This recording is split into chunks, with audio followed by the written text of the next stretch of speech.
আসসালামু আলাইকুম সম্মানিত মাছ চাষি ভাই ও বন্ধুরা, আশা করছি সকলে ভালো আছেন। দেশ ও দেশের বাহির থেকে যে সকল মাছ চাষি ভাইয়েরা আজকে আমার এই ভিডিওটি দেখতে পাচ্ছেন, সকলকেই জানাচ্ছি আন্তরিক শুভেচ্ছা ও অভিনন্দন। ইতিমধ্যে ভিডিওর স্ক্রিনে যে মাছের পোনাগুলি লক্ষ্য করতে পারছেন, এগুলো হচ্ছে চিতল মাছের পোনা।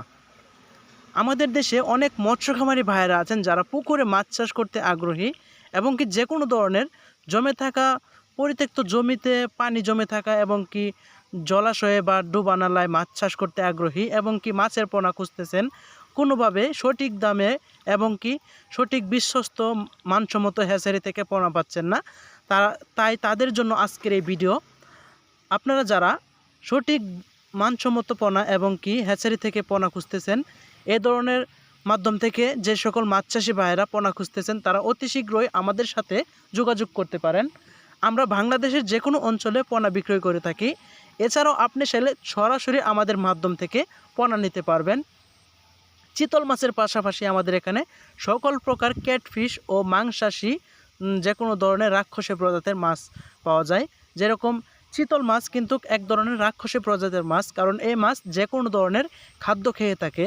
যেরকম ছোট ছোট মাছের পোনা এবং কি এই মাছ সরিষা দানা খোল থেকে শুরু করে যে কোনো ধরনের পুকুরে এই তলদেশে থাকা শ্যাওলা কিংবা পুকুরের তলদেশে থাকা প্লাঙ্কটন এবং কি এই পুকুরে নিস্তরে কিছু পাতা এবং কি এই ধরনের এই পচে মাটির সাথে মিশে থাকে, এই ধরনের খাবার খায়।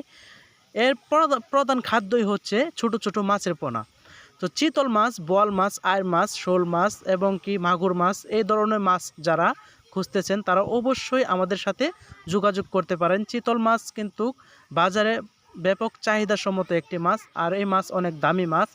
এই মাছটি যদি আপনি 1 বছর পুকুরে রাখেন তাহলে 1 বছরে ওজন আসবে 3 থেকে 4 কেজি পর্যন্ত ওজন আসে এক একটি মাছ। আপনারা বুঝতেই পারতেছেন, পর্যাপ্ত পরিমাণে খাবার খেলে আরও বেশিও আসবে। তো চিতল মাছ আপনারা যদি এই পুকুরে ছাড়ার জন্য নিতে চান তাহলে অবশ্যই আমাদের সাথে যোগাযোগ করবেন। ভিডিওটি দেখার জন্য আপনাদেরকে অসংখ্য ধন্যবাদ। পরবর্তী ভিডিওতে আপনাদের জন্য আরেকটি মাছের ভিডিও নিয়ে হাজির হব। ভালো থাকবেন সবাই। আসসালামু আলাইকুম।